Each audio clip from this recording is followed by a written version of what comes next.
할렐루야. 아멘. 귀한 은혜 찬 감사합니다. 사랑이 없으면 아무것도 아니다. 그렇지 않습니까? 참 진리입니다. 사랑은 또 다른 말로 표현할 때 사랑이다 하는 말이 있어요. 내가 말하지 않으면, 또 때로는 어떤 작은 정성을 표현하지 않으면 나를 사랑하는가 하는 생각이 들 때가 있습니다. 우리가 좀 작은 사랑을 표현하는 의미로 우리가 한동안 안 했었는데요. 우리 작은 하트 만들어서 우리 옆에 앞뒤로 한번 날려주시겠습니다. 사랑합니다. 사랑합니다. 네, 오랜만에 중간 하트 만들어서, 중간 하트 사랑합니다. 옆에 좌우로 앞뒤로 사랑합니다. 큰 하트 만드셔서 사랑합니다. 좌우로 한번 몸을 흔들어 주세요. 네, 사랑합니다. 할렐루야. 네, 우리가 사랑을 더 많이 표현할 수 있기를 주의 이름으로 축복합니다. 네, 오늘은 누구를 만나면 어떤 교회를 다닙니까? 라는 제목으로 말씀을 함께 나누겠습니다. 아이가 태어나 5살까지가 굉장히 중요하다고 합니다. 특별히 5살 때까지, 5살, 6살 때까지 많이 발달하는 것이 인지기능, 언어능력, 감정, 조절 능력이라고 합니다. 이 세 가지인데요.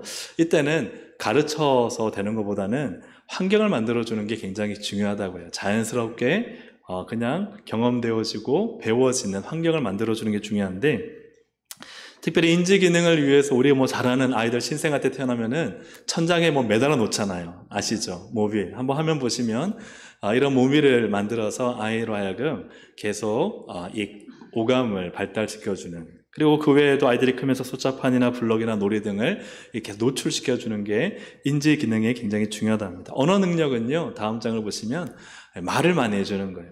아이는요, 무슨 말인지 모르지만 계속해서 엄마가 입을 열어서 말을 많이 해주면 시선을 맞추고 또 그 말을 들으면서 이 언어 능력이 향상됩니다. 그래서 그냥 아이를 가만히 재워놓으면 안 되고요. 잘 땐 재야 되겠지만 눕혀놓으면 안 되고 계속 말을 많이 해줘야 돼요. 아이랑 있으면 눈 마주치고 계속 말을 많이. 엄마가 바쁘면요, 할머니라도 계속 말을 많이 해줘야 돼요. 아이한테 입을 계속 열어서 말을 많이 해주면 아이의 언어 능력이 향상이 됩니다. 그 다음엔요, 감정 조절 능력인데, 이 긍정적 감정을 전달해 주는 거예요. 눈빛을 맞추며 웃어주는 거. 웃어주는 거. 아이를 향해서 항상 웃어주면은 아이가 그냥 자연스럽게 같이 따라 웃어요. 애가 웃을 일이 있어서 웃는 게 아니라 엄마 보고 웃는 거예요. 앞에 있는 가족 보고 웃는 거예요. 그래서 부모가 웃지 않으면 아이도 잘 웃지 않습니다. 만약에 폭력과 고성이 오가는 그런 불안한 분위기에서 자라면 아이가 5, 6살 때 이전에 걸 어떻게 기억하겠어요? 기억은 못하지만요, 불안한 감정은 남아있는 거예요. 그래서 작은 일에 쉽게 불안을 느낄 수가 있습니다. 그러니까 아이들이 0살부터 6살까지가 아무것도 아닌 것 같지만 가장 중요한 시간이다. 왜냐하면요, 아이들의 뇌 발달을 보니까 우리 인생에 있어 가장 뇌가 많이 발달하는 때가 언제냐면요, 0세부터 6살까지예요. 모든 인지기능, 언어능력, 감정조절 능력, 이 모든 것이 다 뇌와 관련돼 있잖아요. 그 모든 것을 사실은 언제 결정되냐면요, 0세부터 6살까지. 여러분 표를 하나 보시면은 보이죠? 제일 위쪽으로 보이는 이게 머리, 즉 뇌입니다. 뇌 발달하는 그래프인데요. 아주 0세부터 6세까지가 약간 노란색 바탕으로 되어 있는 그 네모칸인데, 그때 확 자랍니다. 확 자라요. 거의 성인의 90%가 0세부터 6살까지 자라요. 이때 가장 많은 영향을 받고 또 가장 많은 성장이 있습니다. 그 밑에 보면은 B가 뭐냐면 몸이에요, 몸. 그러니까 몸이 자라는 이 완만한 곡선에 비해서 사실은 6살 때까지 모든 인생을 살아갈 바탕이 형성된다. 이것은 뇌 연구자뿐만 아니라 아이 발달을 연구하는 사람들 다 하는 이야기입니다. 그래서 이때 아이들한테 어떤 긍정적인 영향력을 주고 어떤 좋은 교육이나 환경을 만들어 주냐가 아이의 어떻게 보면 평생을 좌우하는 가장 밑바탕이 되는 시간이다라고 할 수 있습니다. 그래서 0세부터 한 6살 영유아기가 아이의 인생에 건강한 토양을 만들고 아이의 인생에 좋은 기초를 세우고 또 아이의 평생을 좌우할 수 있는 밑바탕을 만드는 시간이 이때다 하는 거죠. 이 말을 들으면 아이고, 나는 왜 그렇게 하지 못했을까?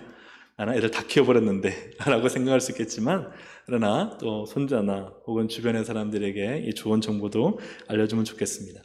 나누고자 하는 이야기는 우리의 신앙도 마찬가지라는 거예요. 신앙도. 여러분, 우리의 신앙을 보면요, 누가 나를 존대느냐가 되게 중요해요. 누가 나를 전도했느냐?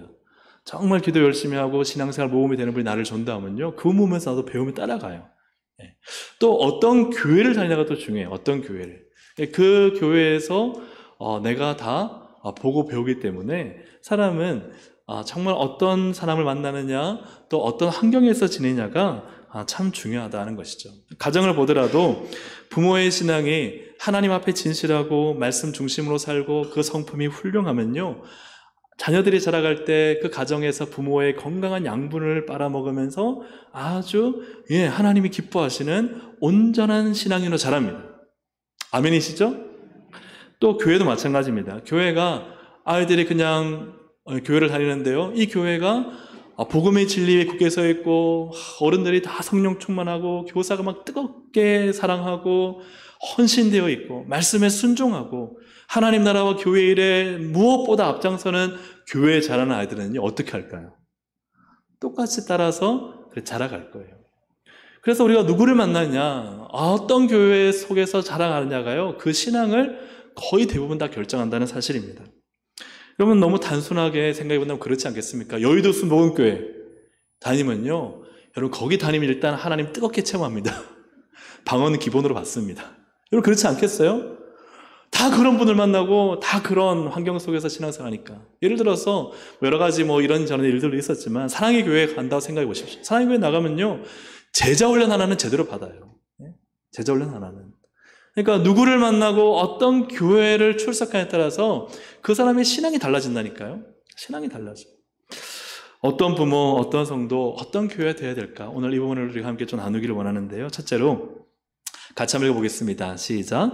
부르심 받은 성도에 어울리는 삶을 달려가야 합니다. 오늘 우리가 첫째 나누고 싶은 주제는 나를 부르신 그 주님이 나를 성도로 삼으신 거룩한 자, 구별되게 나를 세우신 그 성도의 이름에 걸맞는, 즉 어울리는 삶을 어떻게 하라는 거예요? 달려가라는 것입니다. 1절 말씀을 함께 읽어보겠습니다. 1절 시작. 그러므로 주 안에서 갇힌 내가 너희를 권하노니 너희가 부르심을 받은 일에 합당하게 행하여. 아멘. 이 말씀을 좀 띄워놓으면 좋겠습니다. 부르심이란 것은 부르다는 의미도 있지만 부르려면 뭐가 필요해요? 와라! 그럼 와요? 와라 하기 전에 뭘 불러야 돼요?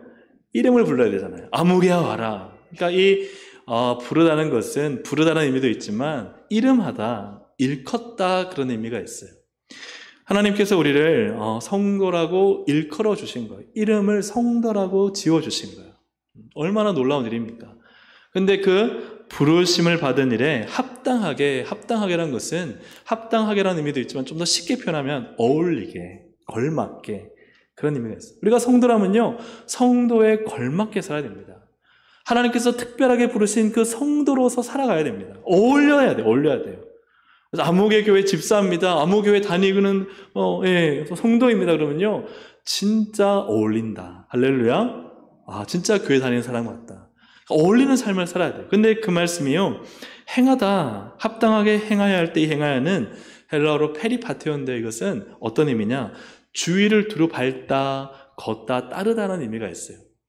즉 부르심에 합당하게 어울리는 삶은요, 끝난 게 아니에요. 그것은 계속해서 주위를 밟아가면서 따라가며 걸어가야 되는 과정이란 사실입니다. 과정. 바울은 이를 로마의 감옥에서 잘 표현했는데요. 빌립보서 3장 12절에 보니까 이런 말씀이 있어요. 내가 이미 얻었다 함도 아니요 온전히 이루었다 함도 아니라 오직 내가 그리스도 예수께 잡힌 바 된 그것을 잡으려고 뭐하노라? 달려가노라. 이 빌립보는 거의 바울이 엄청난 많은 사역을 하고 엄청난 많은 성장을 이루고 또 하나님 앞에서 웬만큼은 한 삶을 살았어요. 그런데 바울은 거기서 끝이 아니라 그래요. 난 지금 도착한 게 아니다. 난 지금 이루려고 여전히 달려가고 있다. 그래서 우리가 합당하게 간다는 사실은 우리가 이 정도면 됐어, 이 정도면 완성됐어라고 말할 수 있는 단서를 하나도 주지 않아요.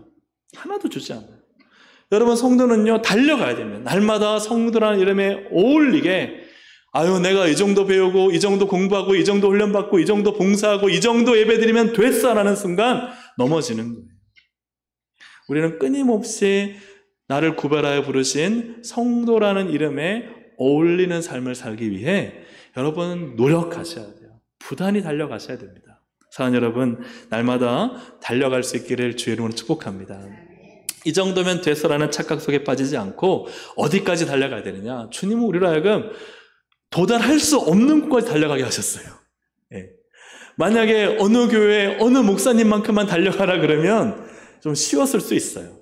근데 주님이 우리에게 주신 목표는 도저히 불가능한 목표를 주셨어요. 여러분, 에베소서 4장 13절 함께 읽어보겠습니다. 시작. 우리가 다 하나님의 아들을 믿는 것과 아는 일에 하나가 되어 온전한 사람을 이루어 그리스도의 장성한 분량이 충만한 데까지 이르리니. 누가 목표예요? 예수 그리스도가 목표예요. 예수님을 닮아가는 데 있어서는요, 끊임없이 달려가야 되는 거예요. 온전히 이루었다함도 아니요. 나는 지금도 달려가는 그 부르심이 성도로의 부르심이에요. 사랑하는 여러분, 정말 주님을 닮아가며 주님의 성품을 닮아가며 주님의 인격을 닮아가며 주님의 삶을 닮아가며 주님이 사명을 순종하신 그 삶을 닮아가기 위해 부단히 달려나가는 우리 동생 학술 되기를 주의 이름으로 축복합니다. 달려가야 한다는 거예요. 두 번째로 어떤 부모, 어떤 성도, 어떤 교회가 되어야 되는가? 두 번째 함께 읽어보겠습니다. 시작. 겸손, 온유, 오래 참음, 사랑의 용납을 실천합니다. 우리 2절 말씀이에요. 2절을 세 번역으로 보면은 참 저는 이 번역이 멋진 것 같아요. 한번 같이 읽어볼까요? 시작. 겸손함과 온유함으로 깍듯이 대하십시오. 오래 참음으로써 사랑으로 서로 용납하십시오. 겸손과 온유, 그죠? 깍듯이 대하는 거예요. 상대를 깍듯이 대하는 거예요. 부르심에 합당한 성도로 어울리게 사는 삶은 무엇인가? 상대를요, 깍듯하게 대하는 거예요. 어떤 마음이 있어 깍듯하게 대해요?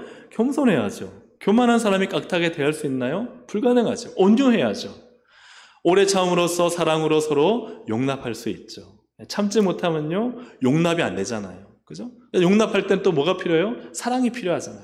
그러니까 오래 참음으로써 사랑으로 용납하는 것이 필요하다 하는 것입니다.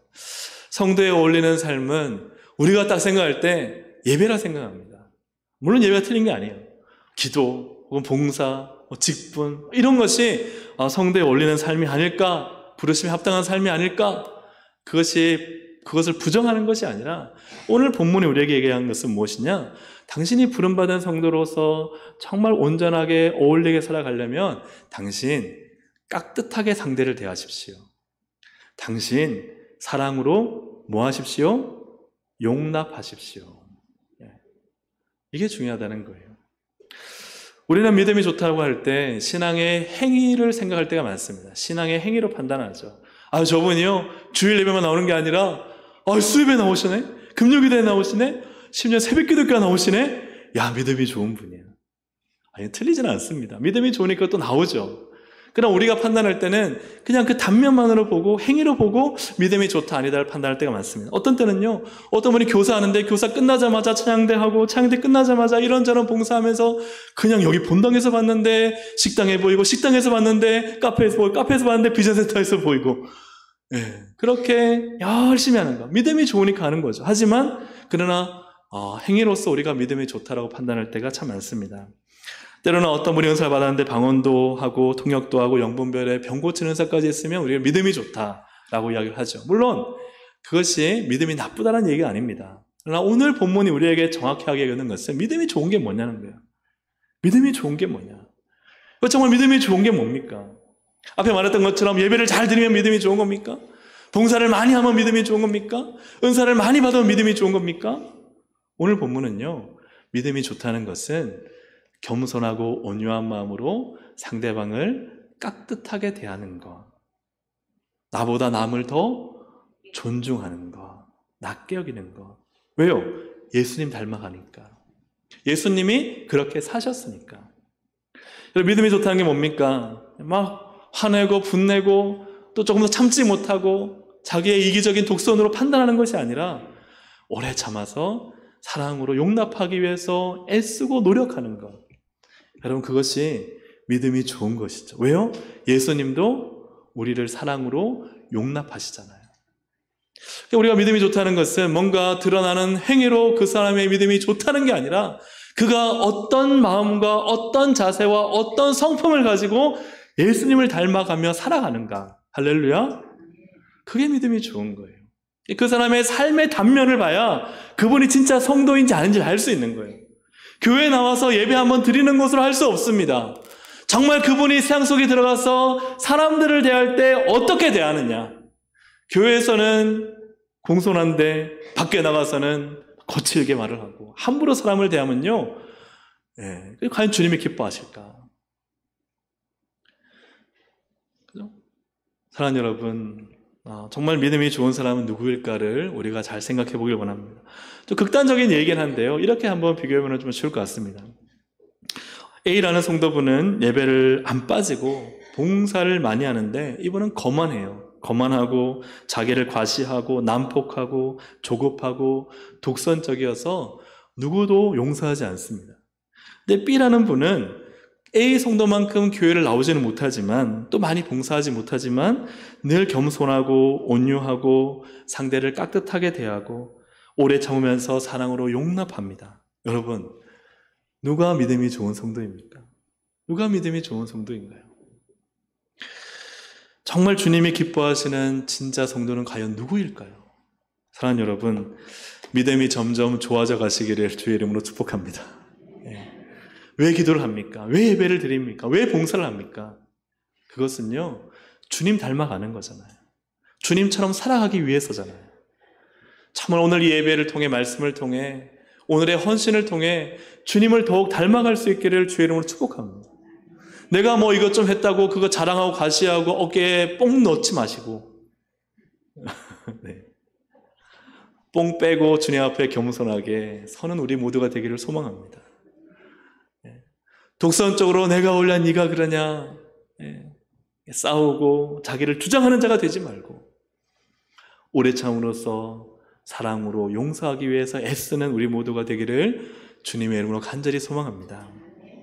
어떤 부모, 어떤 성도, 어떤 교회가 되어야 하는가? 세 번째입니다. 같이 한번 읽어볼까요? 시작. 성령님의 하나 되게 하심을 힘써 지킵니다. 3절을 세 번역으로 함께 읽어보겠습니다. 시작. 성령이 여러분을 평화의 띠로 묶어서 하나가 되게 해주신 것을 힘써 지키십시오. 아멘. 우리는 자주 부르죠. 우리는 사랑의 띠로 하나가 되었습니다. 그런 노래를 우리 참 자주 불렀던 찬양이 있는데요. 근데 이 성령께서 하시는 일이 뭐예요? 우리를 평화의 띠로 묶는다는 거예요. 자, 평화의 띠로 묶으시는 분은 누구세요? 성령님이세요. 성령님은 우리를 평화의 띠로 묶으십니다. 자, 그러면 하나가 되게 해주신 것은 성령님이 하셨는데요. 그럼 그게 그대로 유지가 되나요? 그대로 유지가 안 되잖아요. 안 되잖아요. 경험상 다 아시잖아요. 돼요? 안 돼요? 안 돼요. 그래서 우리에게 바울이 하는 권면이 무엇입니까? 하나가 되게 해주신 것을 어떻게 하라? 힘써 지키라. 힘써 지키라는 거예요. 힘써 지키지 않으면 하나 되는 것이요, 참 어려운 일입니다. 그죠? 힘써 지키라. 복음의 기초반을 제가 이제 5기가 거의 끝나고 있는데요. 복음의 기초반을 하신 분들은 다 알지만 이 복음의 기초반을 하면요, 다 너무 다들 좋아하세요. 왜 좋아하느냐? 인도하는 제어의 탁월한 어떤 그 성경 지식이나 가르침 때문이 아니라 서로 정말 몰랐던 모습들을 알게 되고 마음을 터놓고 이야기하고 또 같이 식사도 하고 계속해서 서로가 알아가는 시간을 가지다 보니까 한 10년, 20년 교회 다녔는데도 말 한 번 안 걸어봤던 분들이 만나서 말도 섞고 같이 식사도 하고 교제도 하고. 지난 주간에는 우리 5기에서 1대1 데이트를 했습니다. 1대1, 이런 좋은 비밀을 누설하면 안 되는데 어쨌든 데이트를 했는데요. 사진을 저한테 다 보내주셨어요. 근데 그 사진을 찍은 모습이 얼마나 행복해 보이시는지 너무너무 좋은 거예요. 이처럼 복음의 기초반 하신 분들은 다 아시겠지만 어떤 모습으로는 성령님이 그 안에 평화의 띠로 하나가 되게 해주시는 모습이 있어요. 너무너무 좋아요.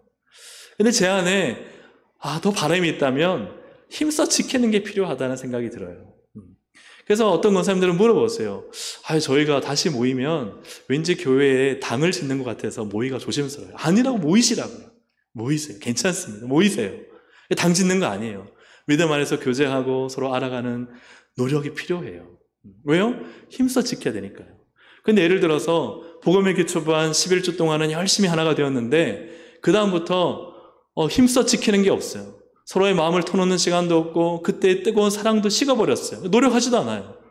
그리고 나서는 복음의 기초반 했는데 별 수 없더라. 그때는 좋았는데 끝나고 나니까 뭐 그냥 옛날처럼 돌아갔더라. 복음의 기초반이 문제가 아니에요. 문제는 힘써 지키지 않은 거예요. 그때 그 사랑, 그때 그 마음을 가지고 그때 그 신앙 안에서의 교제를 가지고요 지켜야 되잖아요. 서로 위에 기도해주고 만남을 가지고 서로 축복하고 누군가 어려울 때 같이 가서 격려해주고 힘써 지키는 과정이 필요한 거예요. 그렇지 않으면요 성령이 하나 되게 하셨다 하더라도 순식간에 무너지고 붕괴된다는 사실입니다. 힘써 지키셔야 돼요. 사랑하는 여러분, 하나됨을 힘써 지키기를 주의 이름으로 축복합니다. 여러분, 부부관계도 그렇잖아요. 부부관계. 여러분의 부부가 연합할 때요 하나님 안에서 언약하지 않습니까? 우리는 이제 한 몸입니다. 하나님께서 부부를 하나가 되게 하셨습니다. 그런데요 그게 평생 유지가 되나요? 노력 없이? 안 되잖아요. 안 되잖아요. 노력을 해야 되잖아요. 부부가 서로 노력하지 않고 서로 무시하고 하찮게 여기고 원망하고 서로를 받아들이지 않고 용납하지 않으면요 부부의 하나됨이 유지가 됩니까? 안 되죠. 같은 지붕 아래 살아도요 따로 살잖아요. 한 몸이라 할 수 없잖아요. 이미 몸이 쪼개져 가지고 서로 다른 생각 가지고 다른 마음 가지고 있고 황혼 이혼하려고 하고 있고. 왜 그래요? 왜 그럴까요? 노력하지 않은 거예요. 하나됨을 위해 하나님께서 하나가 되게 하셨을 때는 그걸 지키기 위해서 노력을 해야 되는데요 노력을 하지 않은 거예요. 그래서 오늘 하나님께서 바울을 통해 우리에게 주시는 말씀이 뭐예요? 힘써 지키라는 거예요.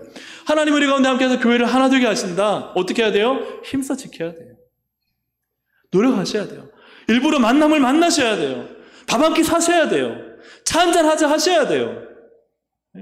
목자 리더와 건설들이 돈을 좀 쓰셔야 돼요. 시간을 좀 투자하셔야 돼요.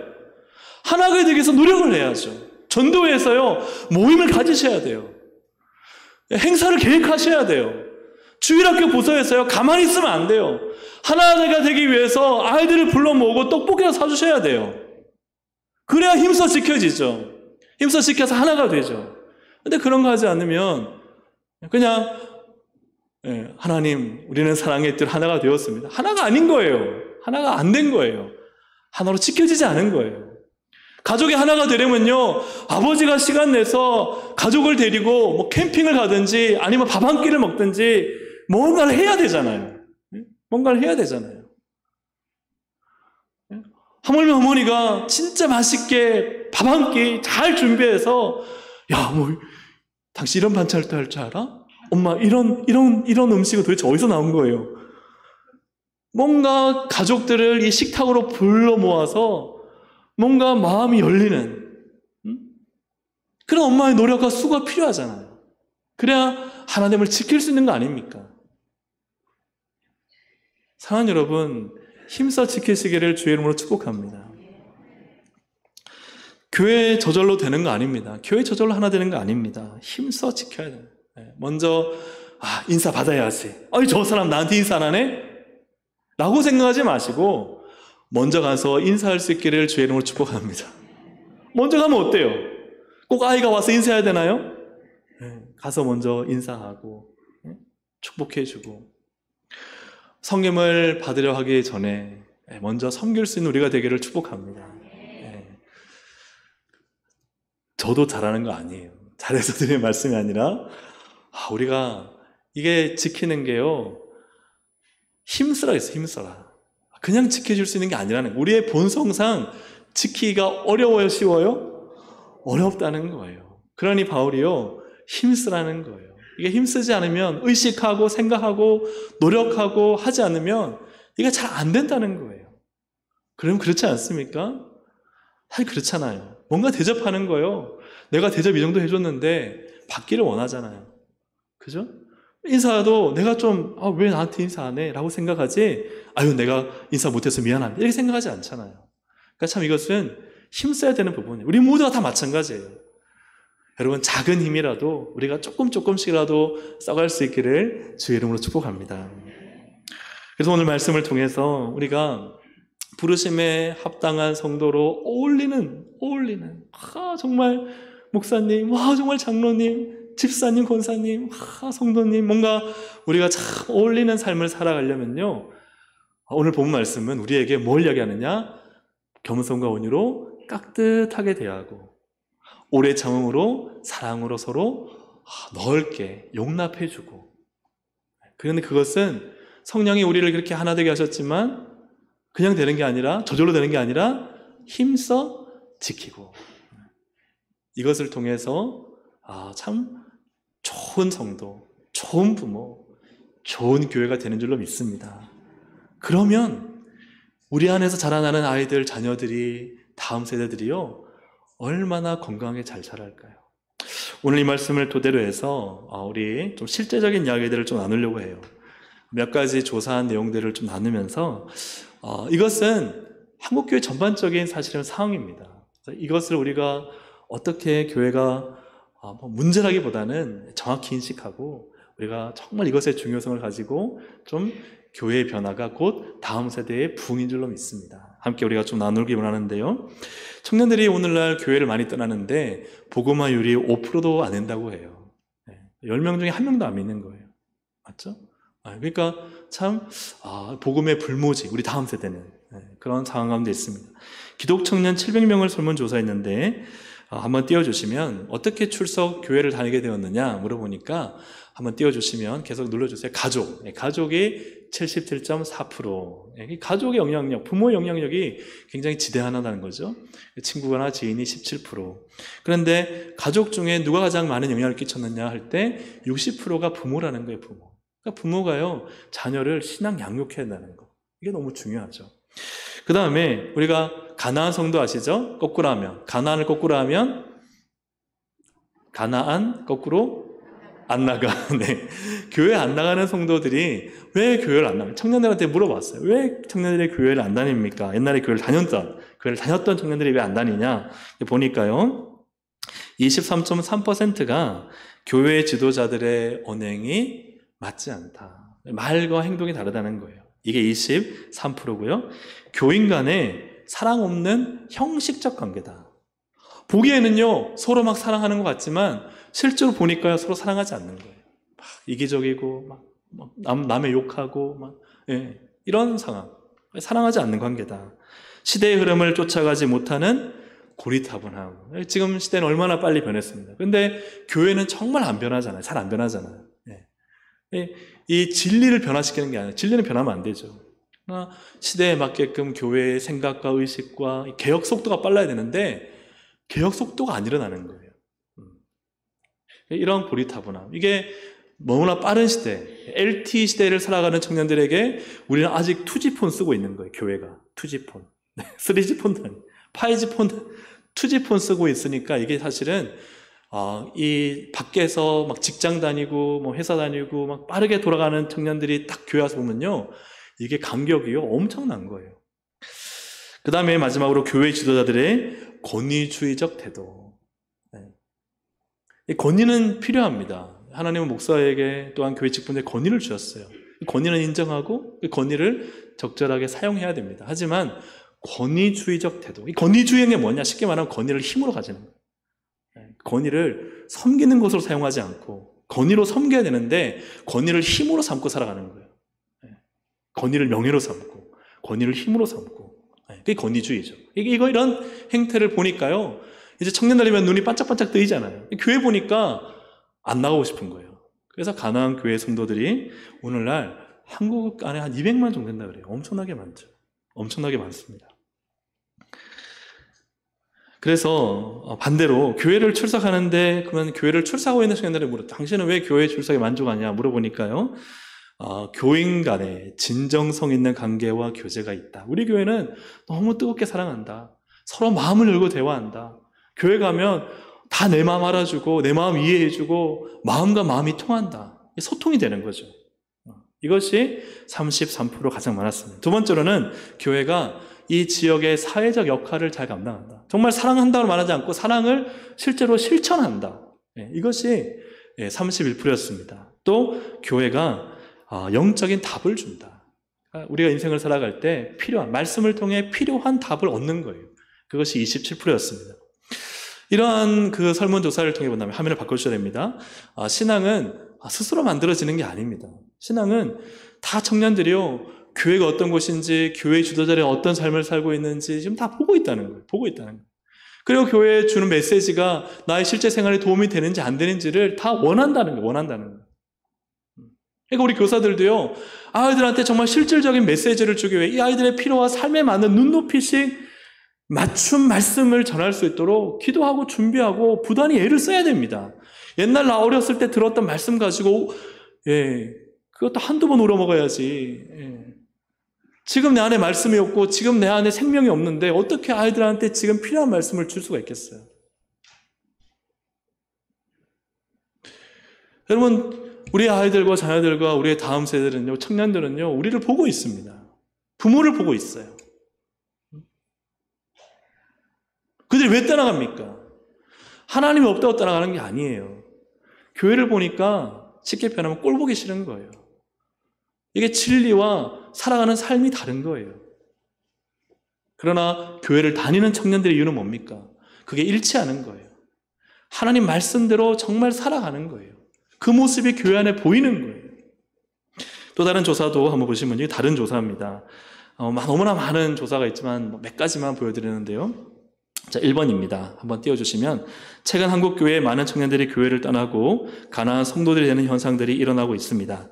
청년들이 교회를 떠나는 주된 이유가 무엇이라 생각하십니까? 물었을 때요, 가장 높은 점수를 얻은 답들입니다. 잘 보이실지 모르겠습니다. 제가 읽어드릴게요. 복음의 본질을 듣지 못했다. 교회 왔는데요, 예수 복음이 없는 거예요. 교회에서 가르치는 말씀이 세상 속에서 살아가는 청년들의 삶의 고민과 동떨어진다는 거예요. 청년들의 실제적인, 어떻게 보면 성도들의 실제적인 문제에 대한 답을 말씀을 통해 주지 않는 거예요. 교회 안에서 하나님을 경험하지 못하는 거죠. 하나님이 없는 거예요. 청년들과 그들의 감성에 대한 이해해보죠.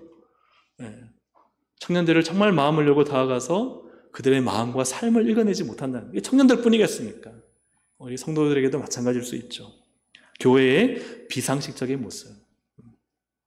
이제 세상보다 전혀 상식적이지 않은 교회의 모습이 되어버린 거예요. 1017명이 여기에 조사를 해서 응답을 한 내용인데, 여러분, 이 일이 남의 일이 아니잖아요. 한국교회 문제기도 하고 혹 우리 안에 이런 부분이 없는가 돌아봐야 됩니다. 한 가지, 이 연구 결과, 방금 두 번째 연구 결과의 종합을 한 번 더 띄워보시면요, 이렇게 나와 있습니다. 제가 좀 읽어보겠습니다. 교회 사역자들은 왜 청년들이 교회를 떠나나 했을 때 복음의 본질을 듣지 못하고 하나님 또는 믿음에 설득되지 않고 교회에서 하나님을 경험하지 못하고 말씀이 청년들의 삶과 동떨어져 있고 청년들에 대한 이해가 부족하고 교회에 대해 실망하고 있고 교회의 비상식적인 모습 돼 있다면, 청년들은 이렇게 이야기했습니다. 개인 신앙의 불확실성과 의문, 교회 다음이 없다. 위로와 평안을 교회가 주지 못한다. 사회 문제에 답을 주지 못한다. 사역자에 대해 실망했다. 교회 어른들에 대해 실망했다. 헌신만 사역자가 강요한다. 기성세대와 갈등하고 있다. 청년부 적응이 어렵다. 교회가 즐겁지 않다. 여러분, 참 이 숙제를, 나의 숙제를 우리가 받아들여야 될 것입니다. 통합 측에서도 여러 기관과 함께 조사를 하나 더 했는데 이것만 보고 오늘 좀 말씀을 마치고자 합니다. 2022년, 올해입니다. 올해 4월에 나온 따끈따끈한 조사인데, 코로나19 이후에 한국교회가 어떻게 변화되었는지를 목회자 한 1000명, 성도 한 1500명, 한 2500명을 대상으로 조사를 했어요. 그 중에서 몇 가지만 나누면, 개신교인들을 조사했는데, 첫 번째로 내가 다니고 싶은 교회, 이 차트는 내가 다니고 싶은 교회는 어떤 교회인가, 가장 높은 거, 여러분 보시기에 제일 왼쪽에 있는 걸 보시면 교인 간의 진정성 있는 사랑과 교제가 있는 교회. 그러니까 성도들이 교회 와서 껍데기로 만나는 거예요. 껍데기로. 이제 지친 거예요. 그러니까 원하는 게 뭐예요? 진짜 제대로 우리가 마음을 다 터놓고 주 안에 교제할 수 있는, 그래서 마음이 해소가 되고 위로받는 그런 교회를 다니고 싶다는 거예요. 그런 교회를 다니고 싶다는 거예요. 두 번째로는 설교가 은혜로운 교회. 저를 위해 많이 기도해 주시길 바랍니다. 그리고 목사님의 인품이 훌륭한 교회, 사회봉사활동이 활발한 교회, 이렇게 되어 있습니다. 우리 교회가 다니고 싶은 교회가 되기를 간절히 소망합니다. 우리가 힘써 지켜가기를 소망합니다. 두 번째로는요, 청년이 출석교회에 바라는 점. 내가 교회를 다니고 있는데 이 교회에 내가 바라는 점이 있다면 역시 마찬가지예요. 성도 간 진정성 있는 교제와 나눔이 있는 교회. 진짜로 살고 싶다는, 진짜로 만나고 싶다는 거죠. 두 번째로는 청년 세대에 적합한 설교가 있으면 좋겠다. 뭐 이런 쭉 내용들이 있습니다. 그 다음에 마지막으로 교회에서 변해야 될 문화가 뭘까? 첫 번째로는 과도한 헌신을 요구하는 것. 헌신을 요구하는 게 나쁘다는 게 아니에요. 문제는 준비가 되지 않았는데 과도한 헌신을 요구하는 것. 여기에 대해서 청년들이 참 우리 옛날에는 그냥 청년 때 시키면 했잖아요, 그죠? 근데 지금 시대는 많이 다르다. 그래서 과도한 헌신을 요구하기보다 기다려주고 또 이해해주는 게 참 중요하다는 걸 느끼게 됩니다. 두 번째로는 권위주의적 문화와 위계 질서, 또 청년과 장년과 세대 차이, 또 새신자에 대한 기존 신자들의 텃세, 또 청년을 배제한 의사결정 구조, 청년 사역의 위임, 자율권, 청년들을 중심으로 이렇게 조사를 한 설문조사입니다. 화면을 바꿔주셨어요. 이제 말씀의 결론입니다. 사랑하는 여러분, 우리가 어떤 부모가 될 것인가, 어떤 성도가 될 것인가, 어떤 교회가 될 것인가 너무너무 중요합니다. 너무너무 중요합니다. 그것은요, 우리가 누군가를 상대를 만났을 때 겸손하고 온유하게 깍듯이, 그냥 머리만이 아니라 몸만이 아니라 마음을 다해 깍듯하게 대할 수 있다면 여러분, 그 마음은 통할 것입니다. 우리가 사랑으로서 오래 참고 용납하려고 애쓰고 노력하고 그 삶이 보여진다면, 그러면 분명히 우리의 다음 세대 청년들은 그 모습들을 볼 것입니다. 그리고 우리가 하나님께서 하나 되게 하셨을 때 그 하나됨을 지키기 위해 서로 노력하고 서로 애쓴다면 분명히 교회는 좋은 교회, 건강한 교회가 될 것입니다. 그럴 때 우리의 교회는 더욱 주님 안에 많은 성도들을 바르게 세울 수 있는 교회요, 다음 세대와 청년들을 잘 세워갈 수 있는 교회인 줄로 믿습니다. 우리의 가정도 마찬가지입니다. 자녀들을 바꾸게 하기보다 먼저 부모가 바뀌어야 됩니다. 가정의 문화가 달라져야 됩니다. 그러한 가운데 자녀들은 변화가 되고 아름답게 성장할 것입니다. 우리 모두가 그런 가정과 교회를 세워나가는데 더 힘을 낼 수 있기를 주의 이름으로 축복합니다. 그래서 내일 대망의 한마음 소축제가 아니라 한마음 대축제를 내일 하는데요. 여러분, 이 말씀을 기억해서 온유함으로 먼저 깍듯하게 대하고 또 지더라도 화내지 않고 상대를 축하해주고, 선물을 내가 좀 좋은 거 못하면 오히려 감사하고, 못한 사람한테 오히려 내 선물을 나누어 줄 수 있는 귀한 시간이 되기를 주의 이름으로 축복합니다. 혹시 기념품을 받았는데 너무 많이 와서 못 받은 분이 있으면 제 걸 드리겠습니다. 우리가 나보다 남을 먼저 배려하고 사랑한다면 그런 좋은 분위기와 문화 속에서 우리의 다음 세대가 더욱 아름다워질 것입니다. 우리 함께 찬양 드리고 함께 우리 기도하도록 하겠습니다. 오늘 나는 이라는 찬양이죠. 우리가 너무나 잘 아는 찬양인데 가사를 생각하시면서 함께 찬양 드리겠습니다.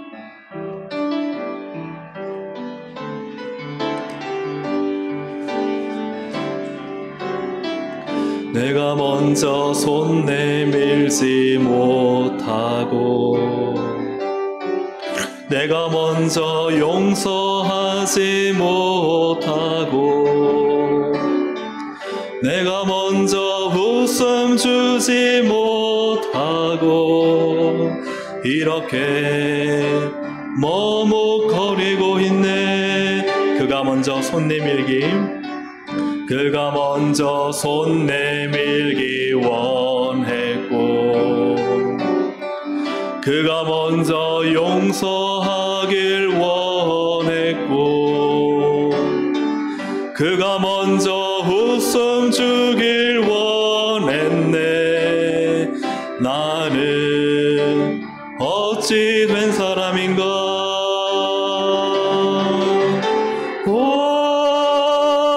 간교한 나의 입술이여,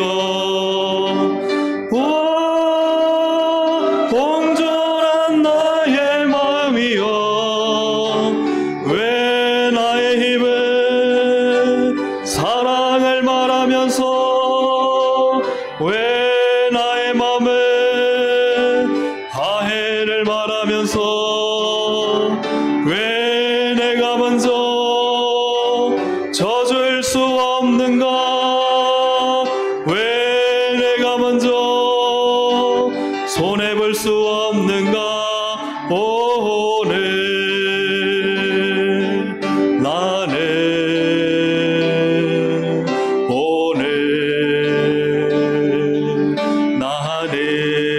주님 앞에서 몸둘 바 모르고 이렇게 흐느끼며 서 있네. 어찌할 수 없는 이 맘을 주님께 맡긴 채로 내가 먼저 섬겨주지 못하고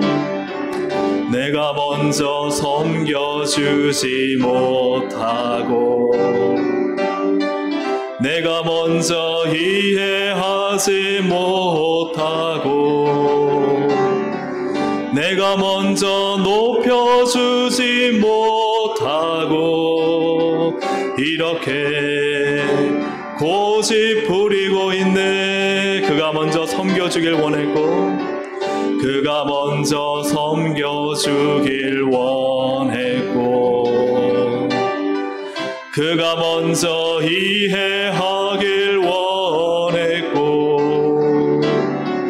그가 먼저 높여주길 원했네. 나는 어찌 된 사람인가? 오 추악한 나의 욕심이여, 오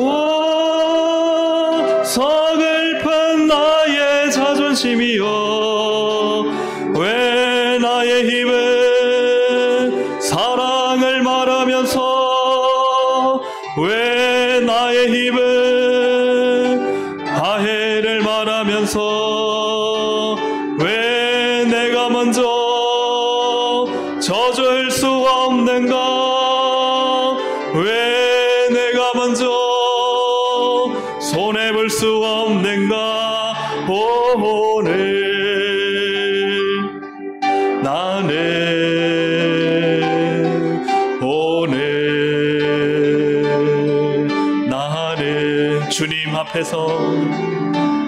주님 앞에서 몸둘 바 모르고 이렇게 흐느끼며 서 있네. 어찌할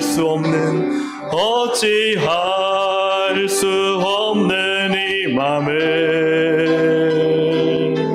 주님께 맡긴 채로.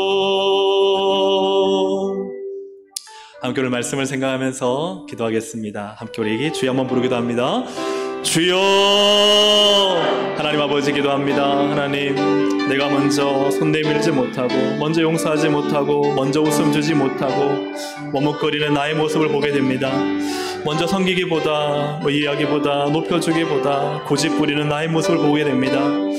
주님, 참 나는 어찌된 사람인지. 하나님, 이렇게 오랫동안 신앙생활을 해와도 말씀을 듣고 기도하고 예배를 드려도 하나님, 수많은 교육을 받아도 왜 이렇게 나는 바뀌지 않는지 내 자신을 돌아보게 됩니다.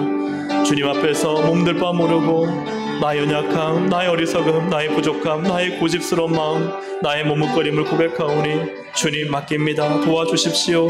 힘써 지키게 하시고 하나님 하나됨을 이루게 하시고 하나님 주의 나라와 영광과 교회를 위해 부르심에 합당한 성도로 살아갈 수 있도록 하나님 어울리는 삶이 될 수 있도록 도와주시고 인도하여 주옵소서. 하나님, 이 찬양의 가사가 바로 나의 마음, 우리의 마음임을 고백합니다. 먼저 해야 되는데 늘 머뭇거리고 먼저 해야 되는데 늘 고집 부리는 것이 바로 나의 모습. 옹졸하고 참 편협하고 추악하고 간교한 이 모습이 다른 누구가 아니라 바로 나의 모습임을 주님 고백합니다. 흐느끼며 주님 앞에 서 있사오니 주님 저희를 받아주시고 주님 저희가 부르신 성도라 하는 이름에 어울리는 삶을 살 수 있도록 도와주시고 온유와 겸손으로 깍듯하게 낮추며 사랑함으로 오래 참아 용납하고 하나 되게 하신 것을 힘써 지키는 우리 모든 동성애 가족들이 되게 하여 주옵소서. 그래야 우리 자녀들, 우리의 다음 세대 청년들이 우리 부모들, 어른들을 볼 때 참 우리 교회 너무 좋아, 우리 교회 정말 좋은 교회야, 이렇게 고백하고 교회를 떠나지 않고 교회의 일꾼으로 굳게 설 수 있도록 하나님 오늘 이 시간 저희 부모들과 우리 성도들을 붙잡아 주시고 그리스도의 장성한 분량까지 자라가게 하여 주옵소서. 예수님의 이름으로